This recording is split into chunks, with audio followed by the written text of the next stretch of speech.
3장 1절 12. 전능하사 천지를 만드신 아버지를 1. 오늘부터 3장이 시작됩니다.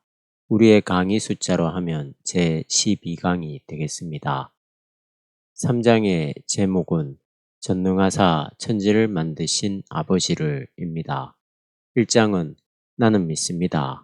2장은 하나님을, 3장은 전능하사 천지를 만드신 아버지를 입니다. 판넨베르크는 하나님을 이라고 하는 항목을 먼저 떼어서 설명했고 3장에서 아버지를 따로 설명합니다. 2장은 하나님을 이라고 했는데 여기서 핵심이 무엇인지 이해하시겠죠. 예수 그리스도를 이야기할 때도 하나님을 전제하는 겁니다. 그 관계가 허물어지면 기독교 신앙의 중심에서 벗어나는 겁니다. 그거 별로 중요하지 않다거나 당연한 이야기라고 생각하실지 모르지만 이 장에서 우리가 그걸 충분히 다루어서 여기서 반복하지 않겠습니다. 우리가 하나님을, 즉 예수가 아빠 아버지라 호칭한 그 하나님을 이야기하지 않고 무조건 그리스도 예수에게만 집중하는 그런 믿음은 잘못입니다. 그리스도 중심 신앙 자체가 잘못되었다고 하는 것이 아니라 천지를 창조하신 하나님과의 관계 속에서 예수 그리스도의 신앙이 바르게 자리 잡을 수 있다는 뜻입니다. 3장에서는 하나님이 더 구체적으로 설명됩니다. 여기서부터 사도신경의 본격적인 내용으로 들어간다고 볼 수 있습니다.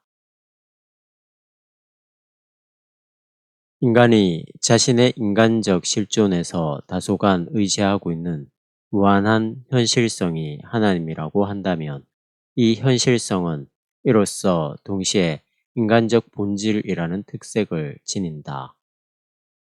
신학의 대가가 쓴 글들은 그냥 어느 한 부분도 허술하게 다루지 않습니다.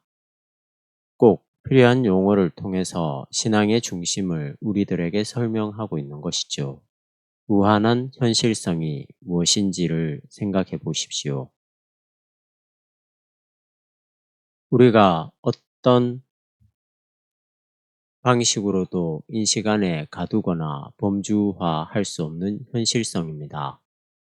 그 현실성을 우리는 실존에서 의지하고 있는 거죠. 이건 더 이상 설명이 필요 없습니다. 우리가 지금 먹고 사는 것으로부터 시작해서 우리의 문명이라든지 이런 것들이 사실 그렇게 연결되는 것 아니겠어요? 아니겠어요? 이게 꼭 신앙적인 차원으로만 말씀드리는 것이 아닙니다. 세계 자체가, 우리 인간 삶 자체가 그렇게 되어 있습니다. 먹을거리나 인간관계, 조금 더 우주론적으로 생각한다면 태양과의 관계가 다 그렇습니다. 먹을거리를 생각해 보세요. 탄소, 햇빛, 물 이런 것들이 결합해서 먹을거리가 생산되잖아요. 우리가 거기에 의존해서만 살아갈 수 있습니다. 그게 무한한 현실성이라고 할 수 있어요. 먹을거리 자체가 하나님이라는 뜻이 아니고 하나님이 그러한 방식으로 우리와 관계를 맺고 있다는 뜻입니다. 무한한 현실성인 하나님이 인간적 본질이라는 특색을 지닌다고 합니다. 하나님이 인간에게 제한받는다는 말이 아니라 인간과 만나는 방식을 그분이 선택하신다는 거예요. 우리가 인간적 실존에서 그분을 경험하기 때문이에요. 그렇지 않습니까? 우리가 나무가 되어서 하나님과 관계를 맺는 것은 아니잖아요. 인간 삶, 실존으로 그렇게 하는 겁니다. 소위 말하는 생로병사 그런 것들을 비롯해서 우리가 피할 수 없는 그러한 실존에서 하나님을 의지하고 있기 때문에 이 무한한 현실성은 인간적 특색을 지닌다고 말할 수 있습니다. 그것을 확실하게 알든 모르든 그 현실성에 인간적 혹은 인격적 요소를 결합하지 않은 채 신들이나 하나님에 대해서 말한다고 하는 것은 가능하지 않다. 신들과 하나님에 대한 각각의 진술에서 빼놓을 수 없는 이러한 인간적 의미는 하나님에 대한 어떤 논의 가능성도 근본적으로 의심스럽게 만들기도 한다. 이럴 경우에 포이어바흐에게서 시작된 무신론 논증과는 달리 인간이 자기 자신을 포함해서 모든 유한한 것을 뛰어넘는 무한한 현실성을 생각하는 것보다는 오히려 이런 현실성에 담겨있는 인간적 특질이 바로 중요한 문제로 대두된다. 물론 하나님의 인격성을 부정한 피테의 논증은 포이어바흐의 종교론을 위한 단초가 되기도 했다. 포이어바흐의 종교론은 투사 명제로 잘 알려진 것처럼 그의 보편화 개념이다. 19세기에 있었던 종교 논쟁, 무신론 논쟁, 여기에 관련된 학자들의 논쟁들이 나오고 있습니다. 이 대목은 좀 까다로운 이야기이기도 하고 나도 잘 모르니까 건너뛸까 생각을 해봤는데 어렵다고 해서 그냥 지나갈 수도 없잖아요. 쓴 약을 먹는다고 생각하고 한번 짚고 가겠습니다. 좀 더 본문을 읽겠습니다. 피이테는 1789년 무신론 논쟁에서 주장하기를 하나님은 이론의 여지 없이 인격체로 간주될 수 없다고 했다. 왜냐하면 인격체를 생각한다는 것은 곧 유한성을 전제하기 때문이라는 것이다. 인격체로서 진술되는 하나의 본질은 항상 일종의 다른 존재와 상대적으로 사물적인 세상과 상대적으로 혹은 다른 인격체들과 상대적으로 인식될 수밖에 없다. 무신론 논쟁이 나오면 기독교인들은 일단 거부감을 느낍니다. 학자들이 그렇게 말할 수밖에 없었던 배경이 충분히 있는 겁니다. 무신론을 주장했다고 해서 정말 하나님을 부정한다는 뜻은 아니기도 합니다. 유신론의 한계를 짚으려고 하는 거죠. 제가 보기에 무신론 논쟁이 있었기 때문에 기독교, 특히 개신교 신학이 유신론과 무신론이라고 하는 대립적 구도를 뛰어넘어서 훨씬 더 근원적인 하나님 이해에 도달하게 되었습니다. 그게 삼위일체론이거든요. 이런 것들이 치열한 신학적 논쟁을 통해 심화되어서 기독교 신앙의 중심으로 자리를 잡는 거죠. 기독교를 향한 반론들이 없었으면 기독교 신학도 발전하지 못했을지도 모릅니다. 피이테는 하나님을 인격체로 말할 수 없다고 비판합니다. 교회에서는 하나님을 인격적인 존재라고 가르칩니다. 인간적 본질이 있다거나 특색이 있다고 하는 것은 바로 하나님을 인격체로 이해했다고 하는 것입니다. 이 사이의 갈등과 긴장을 잘 파악해야 합니다. 무한한 현실성이라는 앞서의 개념을 생각해 보세요.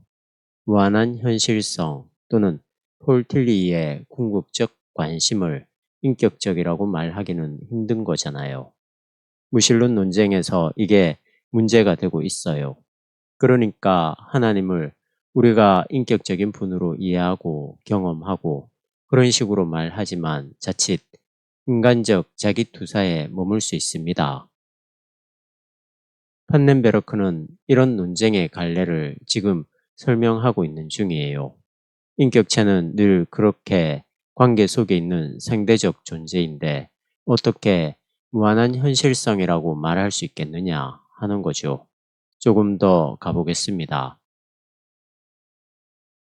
나에 대한 생각에는 본질적으로 그리고 불가분리 너와 그것이 포함된다. 따라서 모든 것일 수 있는 나라는 것은 없으며 항상 상대적으로 마주하고 있고 따라서 각기의 인격체는 다른 일을 통해서 결국 인격체로 한정되며 그런 점에서 유한하다. 이러한 논증으로 헤겔은 자신의 종교 철학에서 첨예한 논란을 전개함으로써 종교 철학의 기초가 되어 있는 인격체 개념의 실질성에 대해서 이의를 제기했다. 하나님은 모든 것을 결정하는 현실성입니다. 그런데 그분을 인격체라고 한다면 다시 상대적인 개념으로 떨어지게 되는 겁니다. 이게 무슨 된다는 거죠. 그러니까 하나님이 우리와 대립적으로 너 혹은 나라고 한다면 그분은 무한한 현실성이 될 수 없는 겁니다. 논리적으로 맞는 이야기죠. 이게 헤겔, 피테 이런 사람들의 논리인데 사실은 우리 일반적인 신앙에서도 많이 거론될 만한 그런 이야기입니다. 인격적인 하나님이라고 많이 이야기하잖아요. 나의 기도를 들어주시는 하나님, 인격적인 하나님이라고 말입니다. 조심해야 할 것은 자아의 투사가 되지 말아야 된다는 것이고요. 인격적인 하나님이라는 명제를 우리의 인격과 대립되는 분으로 한정시키지 말아야 된다는 것입니다. 하나님의 인격이라고 하는 것보다 위격이라고 말하는 것이 옳습니다. 하나님을 인간의 정체성과 같은 방식으로 제한할 수 없기 때문입니다.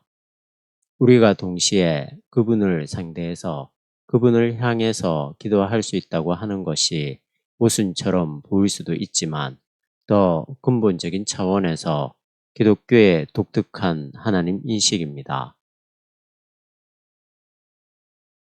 헤겔에 따르면 인격체는 자신의 대상을 그 고유한 존재의 한계라 할 자기 외부에 있는 각기의 관점에 두고 있는 게 아니다.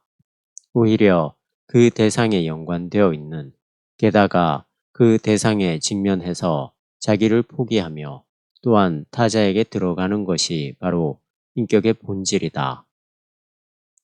이것은 내가 관여하는 다루어지고 인식되는 일들 가운데서 그리고 내가 우정이나 사랑으로 연결되어 있는 너 안에서 그렇다. 이럴 때 하나의 인격체는 이러한 타자에게 자기를 맡겨버리거나 포기한 것처럼 타자의 기준에서 다시 등장하게 된다. 따라서 인격적인 삶에서 타자에 대한 대립과 한계는 지양되고 극복된다. 이런 문장이 복잡하게 느껴질 겁니다. 여기서 헤겔의 변증법 철학이 설명되고 있네요. 자기 포기, 즉 지양이라는 단어가 그걸 가리킵니다. 인격을 변증법적으로 설명을 하고 있는 겁니다. 이것이 가리키는 바는 인격체로서의 인격체가 그 본질상 결코 유한하지 않다고 하는 것이다. 인격체의 유한성이 그 인격 존재의 제한이라고 이해될 때 유한한 인격체들이 존재한다는 사실은 논박의 여지가 없다.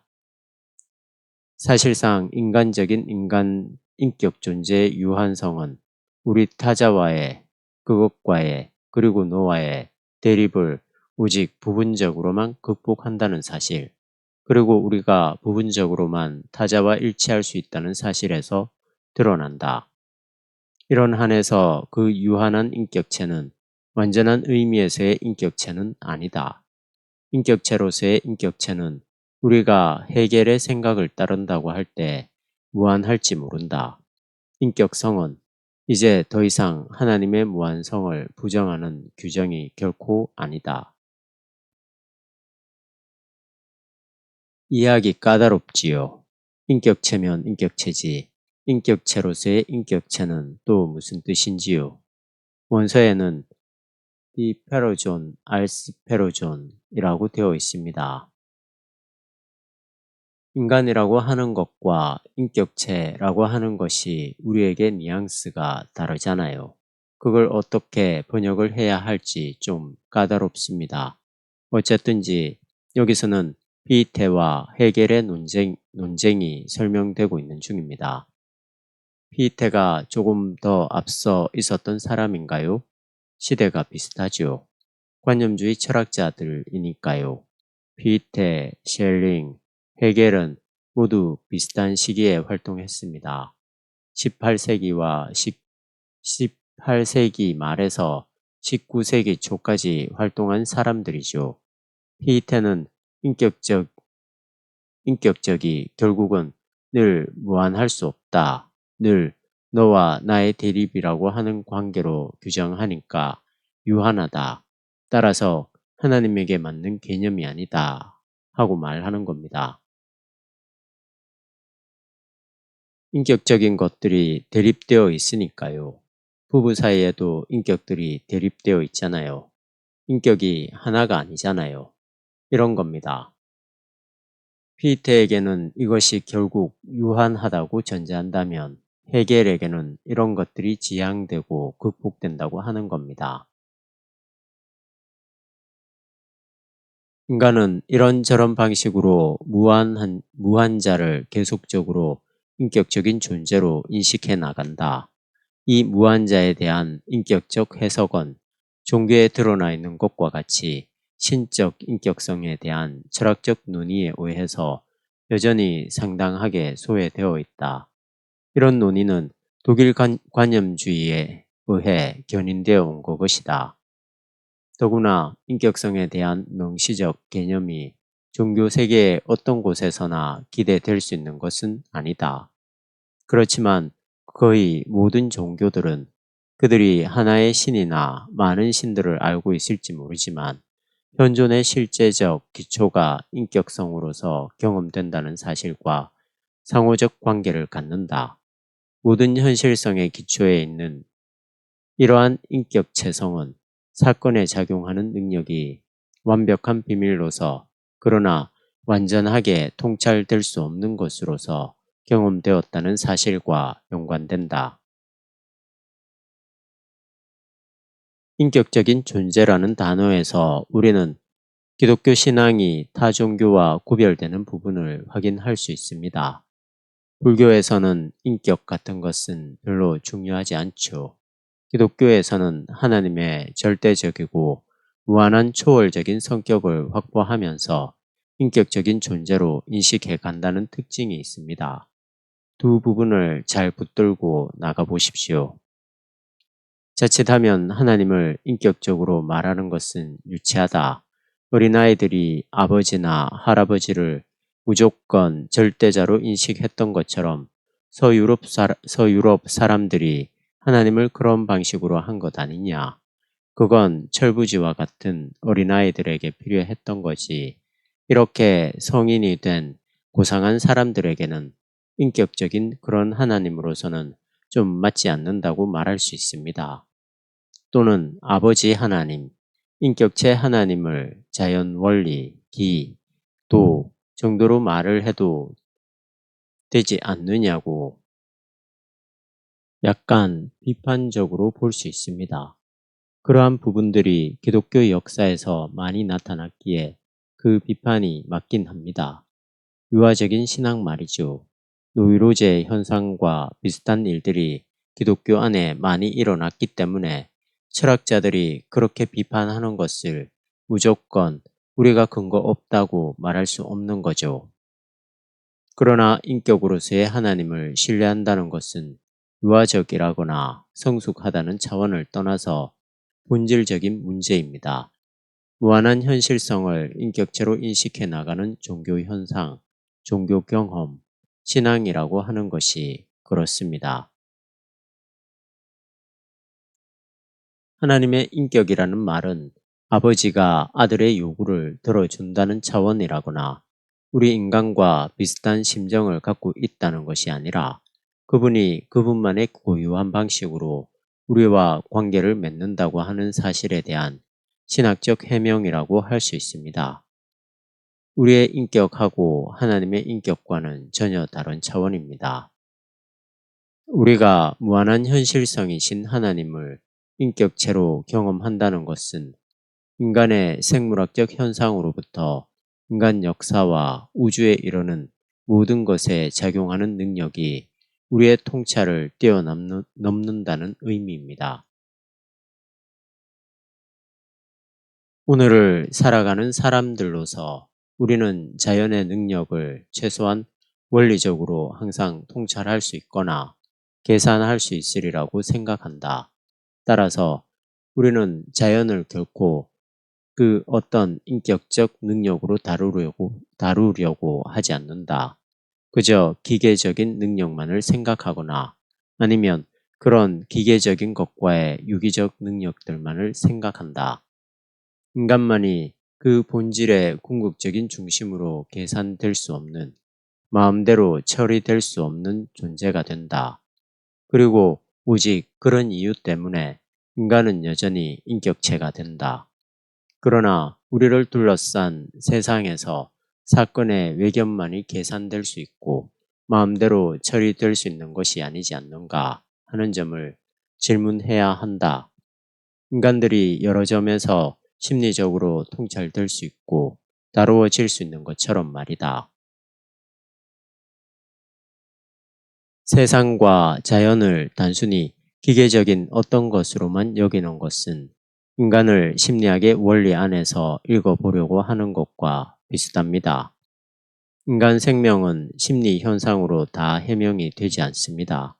그래서 제가 심리학이 인간의 심리를 과학적으로 읽을 수 있도록 우리에게 도움을 줄 수 있기는 하지만 그것으로 신학의 문제를 해결하려고 하는 것은 난센스라고 이야기했습니다.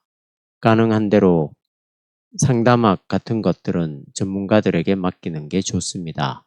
그것은 우리의 심리를 치료하는 도구가 될 수 있긴 하지만 목회자가 거기에 의존하는 것은 잘못입니다. 이러한 외관적인 통찰에도 불구하고 인간은 인간 존재의 심연 속에서 마음대로 처리할 수 없는 존재라는 것이 타당한 말이다. 인간이 아무리 심리학적으로 파악되는 경우라 하더라도 우리는 한 인간인 그와 가까워지는 한 그에게 있는 너를, 그의 인격체를 고려하게 된다. 세상 안에서 벌어지는 모든 사건의 토대는 마음대로 처리될 수 없으며 우리를 초월해서 규정되고 또한 여전히 인격적이라고 생각될 수는 없는 것일까? 우리는 이러한 질문으로 다시 돌아가게 될 것이다. 생명의 가장 심층의 자리에서 작동하는 힘과의 공감 또는 공명, 이런 것들을 영성이라고도 얘기하잖아요. 영성은 심리학의 문제는 아닙니다. 인격체가 무슨 뜻인지 뭔지 조금 들어오지요. 심리적인 기제로 다 계량하거나 재단하거나 할 수 없는 그 사람의 실질, 그걸 가리켜서 우리는 인격이라고 이야기하는 겁니다. 그것은 이제 하나님과의 관계에서 그 사람에게 주어진 아주 고유한 어떤 것들이지요. 이게 바로 인격적이라는 말의 의미인 겁니다. 이 세상 안에서 벌어지는 모든 사건들, 하나님의 섭리라고 보통 이야기하는데 섭리라고 말할 때 얼마나 포괄적인 의미가 있는지 좀 전달이 되지요. 우리가 처리할 수 없는 그러한 어떤 힘의 작용, 힘 자체, 그런 것을 인격이라고 이야기하는 거죠. 인간은 그 세계와의 사귐에서 어떤 능력과 상대에 있음으로써 자신에게 다가오는 능력을 인간에게 필요한 일종의 의지로 경험하게 되었다. 이 능력은 항상 거듭해서 놀라게 되는 일이지만 의미심장한 연관 없이는 완전하게 작동하지 않으며 또한 인간 현존을 규정하고 있는 것이다.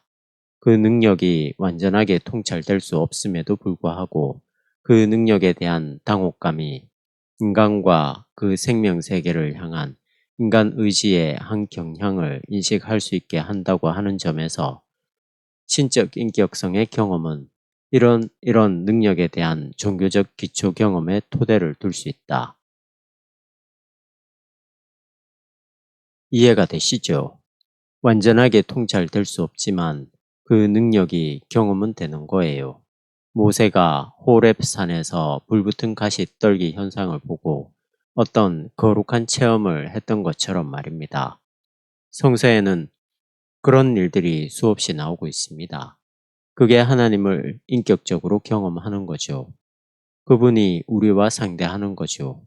그를 우리의 통찰 안에 끌어내릴 수는 없어요. 그 어떤 방식으로도 그것을 재단할 수 없어요. 그러나 그분은 우리들에게 인격적으로 경험되는 겁니다. 아버지로 경험되고 어머니로 경험될 수도 있고요. 그렇다고 해서 하나님이 아버지나 어머니는 아닙니다.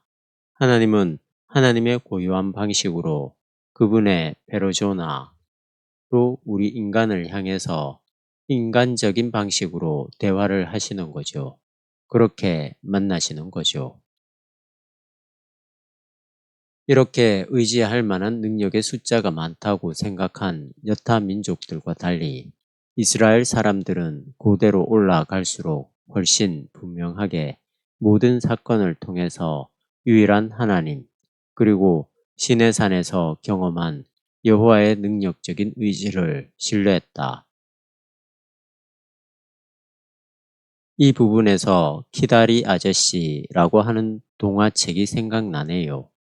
고아원에 사는 아이가 어떤 이에게서 계속 도움을 받는데 편지는 오지만 직접 만나지는 못했어요. 도움의 힘을 느끼지요. 이게 정확한 비유가 될지 모르겠습니다. 하나님을 다 경험하거든요. 유대인들만이 아니라 옛날 고조선 당시에 살던 사람들도 그런 경험들이 없을 리가 없지요. 인간은 다 공통적으로 자기의 실존에서 의존하고 있는 무한한 현실성을 느끼게 되니까요. 샤머니즘도 사실은 그런 현실성이 있다고 생각하는 겁니다. 그런데 유대인들은 그를 유일한 하나님으로 인식하고 경험한 겁니다. 타 종교에서는 주로 여러 신들을 그렇게 했죠. 무한의 현실성의 여러 신으로 생각된 겁니다. 그들은 그 어떤 타자도 곁에 남겨두지 않는 모든 사물 중에서 가장 탁월한 유일한 하나님을 신뢰했다. 이러한 신뢰는 그들이 하나님과 관계한 이래로 그와 함께 이룬 경험들로부터 생겼다. 항상 거듭해서 예지될 수 없는 놀라운 일들이 발생한다는 경험으로 인해서 이스라엘은 그들의 하나님이 전능하다고 인식했다.